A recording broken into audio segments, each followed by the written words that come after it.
ಮಾಜಿ ಸಚಿವ ಕೆಎಸ್ ಈಶ್ವರಪ್ಪನವರಿಗೆ ಮತ್ತೊಂದು ಸಂಕಷ್ಟ ಎದುರಾಗಿದೆ ಅನ್ನೋದರ ಡೀಟೇಲ್ ಸಿಗ್ತಾ ಇದೆ. ಕಾರಣ ಮತ್ತೊಂದು ದೂರು ದಾಖಲಾಗಿದೆ.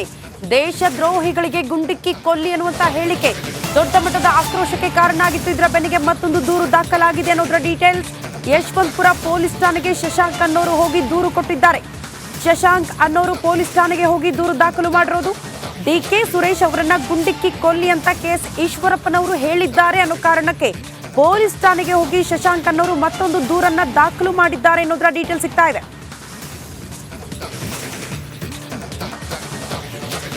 ಮಾಜಿ ಸಚಿವ ಕೆಎಸ್ ಈಶ್ವರಪ್ಪನವರಿಗೆ ಮತ್ತೊಂದು ಸಂಕಷ್ಟ. ಸಹಜವಾಗಿ ದೊಡ್ಡ ಮಟ್ಟದ ಆಕ್ರೋಶ ವ್ಯಕ್ತವಾಗ್ತಾ ಇದೆ. ದೂರು ದಾಖಲಾಗ್ತಾ ಇದ್ದಂತೆ ಅವರು ಯೂಟರ್ನ್ ಕೂಡ ಹೊಡೆದಿದ್ದಾರೆ. ಹೇಗೆ ಅಂದ್ರೆ, ಡಿಕೆ ಸುರೇಶ್ ಅವರಿಗೆ ಗುಂಡಿಕ್ಕಿ ಕೊಲ್ಲಿ ಅಂತ ನಾನು ಹೇಳಿಲ್ಲ, ದೇಶದ್ರೋಹಿಗಳಿಗೆ ಗುಂಡಿಕ್ಕಿ ಕೊಲ್ಲೋದಕ್ಕೆ ನಾನು ಹೇಳಿಕೆ ಕೊಟ್ಟಿದ್ದೀನಿ. ಕಾಂಗ್ರೆಸ್ನವರು ನನ್ನ ಹೇಳಿಕೆಯನ್ನ ತಿರುಚುತ್ತಿದ್ದಾರೆ ಎನ್ನುವಂತಹ ವಿಚಾರವನ್ನ ಮಾಜಿ ಸಚಿವ ಕೆಎಸ್ ಈಶ್ವರಪ್ಪನವರು ಪ್ರಸ್ತಾಪ ಮಾಡ್ತಾ ವಾಗ್ದಾಳಿ ನಡೆಸಿದ್ರು. ಅಲ್ಲಿಗೆ ತಮ್ಮ ಹೇಳಿಕೆಯನ್ನ ಅವರು ಸಮರ್ಥನೆ ಮಾಡಿಕೊಂಡಿದ್ದನ್ನ ಕೂಡ ನಾವು ಗಮನಿಸಿದ್ವಿ. ಆದ್ರೆ ಈಗ ಮತ್ತೊಂದು ದೂರು ಅವರ ವಿರುದ್ಧ ಯಶವಂತಪುರ ಠಾಣೆಯಲ್ಲಿ ಶಶಾಂಕ್ ಅನ್ನೋರು ಹೋಗಿ ದೂರು ದಾಖಲು ಮಾಡಿದ್ದಾರೆ ಅನ್ನೋದರ ಡೀಟೇಲ್ ಸಿಗ್ತಾ ಇದೆ.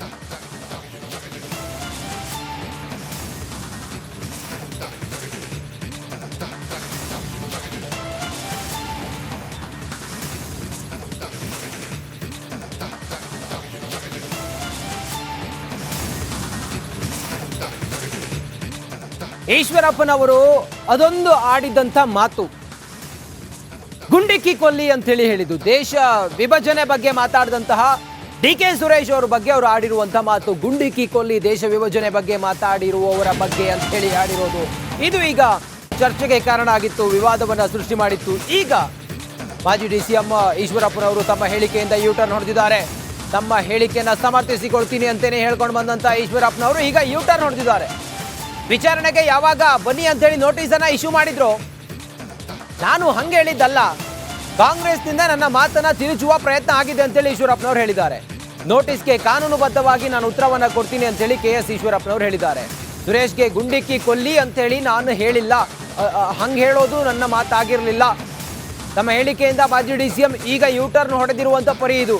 ವಿಚಾರಣೆಗೆ ಯಾವಾಗ ನೋಟಿಸ್ ಕೊಟ್ಟು ಬನ್ನಿ ಅಂತೇಳಿ ಹೇಳಿದ್ರು, ನಾನು ದೇಶದ್ರೋಹಿಗಳನ್ನ ಗುಂಡಿಕ್ಕಿ ಕೊಲ್ಲಿ ಅಂತೇಳಿ ಹೇಳಿದ್ದೇನೆ, ಡಿಕೆ ಸುರೇಶ್ ಅವ್ರನ್ನ ಅಲ್ಲ ಅಂತೇಳಿ ಹೇಳಿದ್ದಾರೆ ಕೆಎಸ್ ಈಶ್ವರಪ್ಪನವರು. ಏನ್ ಹೇಳಿದ್ದಾರೆ ಹಾಗಾದ್ರೆ ಈಶ್ವರಪ್ಪನವರು, ಬನ್ನಿ ನೋಡೋಣ. ಇಬ್ಬರು ರಾಷ್ಟ್ರದ್ರೋಹಿಗಳು ಡಿಕೆ ಸುರೇಶ್ ಮತ್ತು ವಿನಯ್ ಕುಲಕರ್ಣಿ. ನಾವು ದಕ್ಷಿಣ ಭಾರತವನ್ನ ಬೇರೆ ರಾಷ್ಟ್ರವಾಗಿ ಕೇಳ್ತೀರ ಅಂತ ಹೇಳಿರಲ್ಲ, ಆ ಎರಡು ರಾಷ್ಟ್ರದ್ರೋಹಿಗಳನ್ನ ನಿಮಗೆ ತಾಕತ್ತಿದ್ರೆ ಪಕ್ಷದಿಂದ ಕಿತ್ತು ಬಿಸಾಕಿ ಅವಾಗ ನಿಮಗೆ ಗೊತ್ತಾಗತ್ತೆ ನಿಮ್ಮ ಅಧ್ಯಕ್ಷ ಹೋಗೋದು ಅಂತ. ನಿಮಗೆ ತಾಕತ್ತಿಲ್ಲ, ಹೆಂಗಾರು ಮಾಡಿ ಎಲ್ಲಾರನ್ನೂ ಒಟ್ಟಾಗಿ ಇಟ್ಕೋಬೇಕು. ಇನ್ನೊಂದು ಬಾರಿ ಈ ರೀತಿ ಮಾತುಗಳಾಡಿದ್ರೆ ಈ ಸಭೆ ಮುಖಾಂತರ ನಾನು ನರೇಂದ್ರ ಮೋದಿ ಅವ್ರಿಗೆ ಹೇಳಕ್ ಇಷ್ಟಪಡ್ತೇನೆ, ಡಿಕೆ ಸುರೇಶ್, ವಿನಯ್ ಕುಲಕರ್ಣಿ ಇಂಥ ರಾಷ್ಟ್ರದ್ರೋಹಿಗಳು ದೇಶವನ್ನ ಛಿದ್ರ ಮಾಡ್ತೀವಿ ಅಂತ ಹೊರಡ್ತಾರಲ್ಲ, ಅವ್ರಿಗೆ ಗುಂಡಿಕ್ಕಿ ಕೊಲ್ಲಂತ ಕಾನೂನು ತನ್ನಿ. ಇದನ್ನ ಏನ್ ಅನ್ಕೊಂಡಿದ್ರಿ ದೇಶ ಅಂದ್ರೆ? ಎಚ್ ಕೆ ಪಾಟೀಲ್ರಿಗೆ ನಾನು ಅವರ ಹೇಳಿಕೆಯನ್ನು ತುಂಬ ಸಂತೋಷದಿಂದ ಮಾಡ್ತೇನೆ. ಅವ್ರು ಕಾನೂನು ಕ್ರಮ ತಗೊಳ್ಳೇಬೇಕು. ನನ್ನ ಬಗ್ಗೆ ಕಾನೂನು ಕ್ರಮ ತಗೊಂಡ್ರೆ ಯಾರ್ಯಾರು ರಾಷ್ಟ್ರದ್ರೋಹಿಗಳು ಅಂತಿದಾರಲ್ಲ ಅವ್ರಿಗೆ ಶಿಕ್ಷೆ ಆಗತ್ತೆ, ನನಗಾಗಲ್ಲ. ನಾನು ಹೇಳಿರೋದೇನು, ಈ ದೇಶದಲ್ಲಿ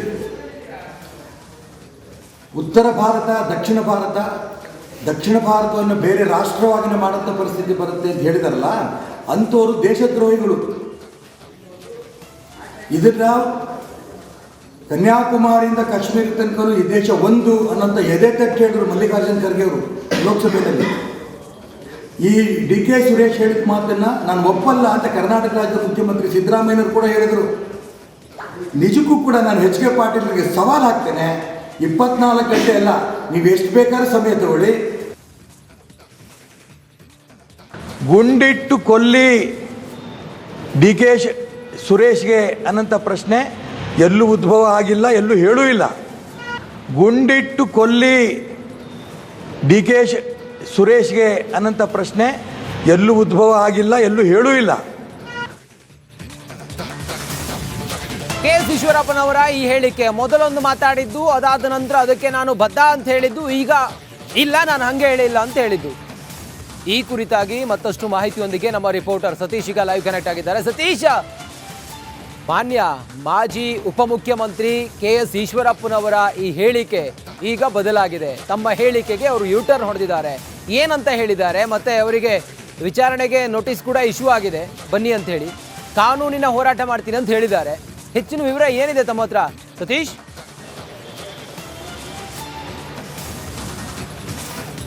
ರಂಜಿತ್, ಈಶ್ವರಪ್ಪನವರ ಹೇಳಿಕೆ ಸಾಕಷ್ಟು ವಿವಾದವನ್ನು ಸೃಷ್ಟಿಸಿತ್ತು. ಇದು ಅವರಿಗೆ ಪಕ್ಷಕ್ಕೆ ಸ್ವಲ್ಪ ಇರಿಸು ಮುರುಸು ಆಗ್ತಾ ಇತ್ತು. ಆ ಹಿನ್ನೆಲೆಯಲ್ಲಿ ಕಾಂಗ್ರೆಸ್ ಕಾರ್ಯಕರ್ತರೆಲ್ಲ ದೂರನ್ನು ಸಹ ಕೊಟ್ಟಿದ್ರು. ಆ ಪ್ರಕಾರ ನೋಟಿಸ್ ಕೂಡ ಈಶ್ವರಪ್ಪನವ್ರಿಗೆ ಹೋಗಿದೆ. ಹೀಗಾಗಿನೇ ಈಗ ನಾನು ಆ ರೀತಿ ಹೇಳಿಲ್ಲ ಅನ್ನೋ ಒಂದು ಮಾತನ್ನು ಈಶ್ವರಪ್ಪನವರು ಹೇಳ್ತಾ ಇದ್ದಾರೆ. ಆ ಮುಖಾಂತರ ಈ ಹಿಂದೆ ಹೇಳಿದಂಥ ಹೇಳಿಕೆಗೆ ಈಗ ಬದಲಾವಣೆ ಮಾಡ್ತಾ ಇದ್ದಾರೆ, ಉಲ್ಟಾ ಹೊಡಿತಾ ಇದ್ದಾರೆ. ಹೀಗಾಗಿನೇ ಇದು ಪಕ್ಷಕ್ಕೆ ಮತ್ತು ಅವರ ಈಶ್ವರಪ್ಪನವರಿಗೆ ಸ್ವಲ್ಪ ವಿವೇಚನೆ, ಅವರ ಹೇಳಿಕೆಗೆ ಸ್ವಲ್ಪ ಹಿನ್ನಡೆ ಆಯಿತು, ಅಂದರೆ ಇರುಸು ಮುರುಸು ಆಯಿತು, ಮುಜುಗರ ಆಯಿತು ಪಕ್ಷಕ್ಕೆ. ಆ ನಿಟ್ಟಿನಲ್ಲಿ ಪಕ್ಷದಿಂದ ಅವರಿಗೆ ಸಂದೇಶ ಹೋಗಿರ್ಬೋದು. ಹಾಗಾಗಿನೇ ಅವರು ತಮ್ಮ ಹೇಳಿಕೆಯನ್ನು ಬದಲಾಯಿಸ್ತಾ ಇದ್ದಾರೆ ಅನ್ನೋ ಚರ್ಚೆಗಳು ಕೂಡ ನಡೀತಾ ಇದೆ. ಒಟ್ಟಾರೆ ಈಗ ಕಾಂಗ್ರೆಸ್ ನಾಯಕರು ಮತ್ತು ಕಾರ್ಯಕರ್ತರು ಇದನ್ನು ಪ್ರಮುಖ ಅಸ್ತ್ರವಾಗಿ ಬಳಸ್ಕೊಳ್ತಾ ಇದ್ದಾರೆ. ಈಶ್ವರಪ್ಪನವರ ವಿರುದ್ಧ ಪ್ರತಿಭಟನೆಗೆ ಕೂಡ ಮುಂದಾಗಿದ್ದಾರೆ. ಕಾಂಗ್ರೆಸ್ ನಾಯಕರು ಈಶ್ವರಪ್ಪನವರ ವಿರುದ್ಧ ತೀವ್ರ ವಾಗ್ದಾಳಿಯನ್ನು ನಡೆಸ್ತಾ ಇದ್ದಾರೆ. ಈ ರೀತಿಯ ಹೇಳಿಕೆ ಈ ಹಿಂದೆ ಕೂಡ ಈಶ್ವರಪ್ಪನವರು ಈ ರೀತಿಯ ಹಲವಾರು ಹೇಳಿಕೆಗಳನ್ನು ಕೊಟ್ಟಿದ್ದರು. ಈಗ ಮತ್ತೊಮ್ಮೆ ಚುನಾವಣೆ ಹತ್ರ ಬರ್ತಾ ಇದೆ, ಲೋಕಸಭೆ ಚುನಾವಣೆ ಹತ್ರ ಬರ್ತಾ ಇದೆ. ಈ ಸಂದರ್ಭದಲ್ಲಿ ಈ ರೀತಿಯ ಹೇಳಿಕೆ ಇದು ಪಕ್ಷಕ್ಕೆ ಡ್ಯಾಮೇಜ್ ಆಗ್ಬೋದು ಅನ್ನೋ ಚರ್ಚೆ ನಡೀತಿದೆ. ಆ ಹಿನ್ನೆಲೆ ಈಶ್ವರಪ್ಪನವರು ನಾನು ಆ ರೀತಿ ಹೇಳಿಲ್ಲ ಅನ್ನೋ ಒಂದು ಮಾತನ್ನು ಹೇಳ್ತಾ ಇದ್ದಾರೆ. ಜೊತೆಗೆ ಈಗೇನು ಅವ್ರ ವಿರುದ್ಧ ದೂರು ದಾಖಲಾಗಿದೆ, ಅದಕ್ಕೆ ಸಂಬಂಧಪಟ್ಟಂತೆ ಕಾನೂನು ಹೋರಾಟಗಳನ್ನು ಮಾಡ್ತೀನಿ ಅನ್ನೋ ಮಾತನ್ನು ಕೂಡ ಹೇಳಿದ್ದಾರೆ. ಆದರೆ ಈ ವಿಚಾರ ಕಾಂಗ್ರೆಸ್ ಕಾರ್ಯಕರ್ತರು, ನಾಯಕರು ಅವರ ವಿರುದ್ಧ ತಿರುಗಿ ಬೀಳಲಿಕ್ಕೆ ಎಲ್ಲ ಅಸ್ತ್ರವನ್ನು ಮಾಡ್ಕೊಂಡಿದ್ದಾರೆ. ರಂಜಿತ್, ಕಾದು ನೋಡಬೇಕು ಮುಂದೆ ಈ ವಿಚಾರ ಯಾವ ಹಂತಕ್ಕೆ ತಲುಪುತ್ತೆ ಅಂತ. ಈಗಾಗಲೇ ಈಶ್ವರಪ್ಪನವರ ವಿರುದ್ಧ ಪ್ರತಿಭಟನೆಗಳನ್ನು ಮಾಡ್ತಾ ಇದ್ದಾರೆ. ಕಾಂಗ್ರೆಸ್ ನಾಯಕರು ಕೂಡ ವಾಗ್ದಾಳಿ ನಡೆಸ್ತಾ ಇದ್ದಾರೆ. DK ಸುರೇಶ್ ಸ್ವತಃ ತಾನೇ ನಿಮ್ಮ ಮನೆ ಬಳಿಗೆ ಬರ್ತೀನಿ, ಗುಂಡೊಡೀರಿ ಅನ್ನೋ ಒಂದು ಸವಾಲನ್ನು ಹಾಕಿದ್ದಾರೆ. ಒಟ್ಟಾರೆ ಈ ಪ್ರಕರಣ ನೋಡಿದ್ರೆ ಈಶ್ವರಪ್ಪನವರಿಗೂ ಪಕ್ಷಕ್ಕೆ ಸ್ವಲ್ಪ ಮುಜುಗರ ಆಗಿದೆ ಅಂತ ಹೇಳ್ಬೋದು. ರಂಜಿತ್, ಎಸ್, ಥ್ಯಾಂಕ್ ಯು ನಿಮ್ಮೆಲ್ಲ ಮಾಹಿತಿಗಾಗಿ ಸತೀಶ್. ದೇಶ ವಿಭಜನೆಯ ಬಗ್ಗೆ ಮಾತನಾಡಿದ ಪ್ರಿಯಾಂಕ್ ಖರ್ಗೆ ಅವರ ವಿರುದ್ಧ ಈಶ್ವರಪ್ಪನವರು ಕಿಡಿಕಾರಿದ್ದಾರೆ. ಖರ್ಗೆ ಅಂತವರ ಹೊಟ್ಟೆಯಲ್ಲಿ ಕೆಟ್ಟ ಹುಳು ಹುಟ್ಟಿದೆ. ಪ್ರಿಯಾಂಕ್ ಖರ್ಗೆ ಅವರ ವಿರುದ್ಧ ಈಶ್ವರಪ್ಪನವರು ವಾಗ್ದಾಳಿಯನ್ನು ಮಾಡಿದ್ದಾರೆ. ಯಾವಾಗ ಪ್ರಿಯಾಂಕ್ ಖರ್ಗೆ ಅವರು ದೇಶ ವಿಭಜನೆಯ ಬಗ್ಗೆ ಮಾತನಾಡಿದ್ರು, BJP ನಾಯಕರೆಲ್ಲರೂ ಕೂಡ ಅದನ್ನು ಖಂಡಾತುಂಡವಾಗಿ ಖಂಡಿಸ್ತಾ ಇದ್ರು. ಈಗ ಈಶ್ವರಪ್ಪನವರು ಮಾತನಾಡ್ತಾ ಒಂದು ಹೆಜ್ಜೆ ಮುಂದೆ ಹೋಗಿ ಖರ್ಗೆ ಅಂತವರ ಹೊಟ್ಟೆಯಲ್ಲಿ ಕೆಟ್ಟ ಹುಳು ಹುಟ್ಟಿದೆ, ಪ್ರಿಯಾಂಕ್ ಖರ್ಗೆ ವಿರುದ್ಧ ಈಶ್ವರಪ್ಪನವರು ಹಿಗ್ಗಾಮುಗ್ಗಾ ಕಿಡಿಕಾರಿದ್ದಾರೆ. ಖರ್ಗೆ ಕಾಶ್ಮೀರದಿಂದ ಕನ್ಯಾಕುಮಾರಿ ಒಂದೇ ಅಂತಾರೆ, ಅಂಥವರ ಮಗ ದೇಶವನ್ನ ತುಂಡು ಮಾಡಲು ಹೇಳ್ತಾರೆ. ಪ್ರಿಯಾಂಕ್ ಖರ್ಗೆಗೆ ತಲೆ ಬುಡ ಇಲ್ಲ ಅಂತೇಳಿ ಆಕ್ರೋಶವನ್ನ ಹೊರಹಾಕಿದ್ದಾರೆ. ಅದಕ್ಕೆ ಪ್ರಿಯಾಂಕ್ ಖರ್ಗೆ ಅವರು ನಾನು ಕೆಟ್ಟ ಹುಳನೋ ಒಳ್ಳೆ ಹುಳನೋ ನಿಮ್ಗೆ ಯಾಕೆ, ಈಶ್ವರಪ್ಪ ಹೇಳಿಕೆಗೆ ಸಚಿವ ಪ್ರಿಯಾಂಕ್ ಖರ್ಗೆ ತಿರುಗೇಟು ಕೂಡ ಕೊಟ್ಟಿದ್ದಾರೆ. ಹಾಗಾದ್ರೆ ಈಶ್ವರಪ್ಪನವರು ಪ್ರಿಯಾಂಕ್ ಖರ್ಗೆ ಅವರಿಗೆ ಏನಂತ ಹೇಳಿದ್ರು, ಬನ್ನಿ ನೋಡೋಣ. AICC ಅಧ್ಯಕ್ಷ ಮಲ್ಲಿಕಾರ್ಜುನ್ ಖರ್ಗೆ ಅವರು ಬಹಳ ಒಳ್ಳೆ ರಾಜಕಾರಣಿ. ನಾನು ಅವ್ರ ಬಗ್ಗೆ ನಾನು ಅಭಿನಂದನೆ ಸಲ್ಲಿಸ್ತೇನೆ. ಅವ್ರು ತಗೊಂಡಿರೋಂಥ ರೋಲ್ ಬಗ್ಗೆ. ಕನ್ಯಾಕುಮಾರಿಯಿಂದ ಕಾಶ್ಮೀರ ತನಕನೂ ಕೂಡ ಈ ದೇಶ ಒಂದೇ ದೇಶ, ಅವ್ರು ಹೇಳಿರೋಂಥ ಮಾತನ್ನು ನಾನು ಸ್ವಾಗತ ಮಾಡ್ತೇನೆ. ಅಂಥ ಹೊಟ್ಟೆನಲ್ಲಿ ಇಂಥ ಹುಳ ಹುಟ್ಟಿದೆಯಲ್ಲ ಅನ್ನೋದು ನಂಗೆ ಬೇಸರ ಆಗ್ತೇನೆ. ಅಂಥ ಹೊಟ್ಟೆನಲ್ಲಿ ಇಂಥ ಹುಳ ಹುಟ್ಟಿದೆಯಲ್ಲ ಅನ್ನೋದು ನಂಗೆ ಬೇಸರ ಆಗ್ತೇನೆ. ಅದಕ್ಕೆ ಉತ್ತರ ಕೊಡಲ್ಲ ನಾನು. ನೋಡಿ, ಈಶ್ವರಪ್ಪ ಅವರು ಏನು ಹೇಳಿದ್ದಾರೆ ನನಗೆ ಗೊತ್ತಿಲ್ಲ, ಆದರೆ ಅವರ ಸಂಸ್ಕೃತಿಯನ್ನು ಭಾಳ ಚೆನ್ನಾಗಿ ಎದ್ದು ತೋರಿಸ್ತಾ ಇದೆ. ಅವ್ರು ಹೇಳಿದ್ದೆಲ್ಲನೂ ಕೂಡ ಯಾರು ನಾನು ಹೇಳ್ದಂಗೆ ಅವರ ಮಾತಿಗೆ BJP ಅವರೇ ಬೆಲೆ ಕೊಡ್ತಾ ಇಲ್ಲ ಅಂದರೆ ನಾವು ಯಾಕೆ ಕೊಡಬೇಕು? ಏನಾದರೂ ಬಾಯಿ ಪಡ್ಕೊಳ್ಳಿ, ಎಲ್ಲನ ಬಟ್ಟೆ ಹರ್ಕೊಳ್ಳಿ, ನನಗೇನು ಮಾಡೋದಿದೆ? ಜನರು ನಮ್ಗೆ ಆಶೀರ್ವಾದ ಮಾಡಿದ್ದಾರೆ, ಜನರ ಸೇವೆ ಮಾಡಬೇಕಾಗಿದೆ ಅಷ್ಟೇ.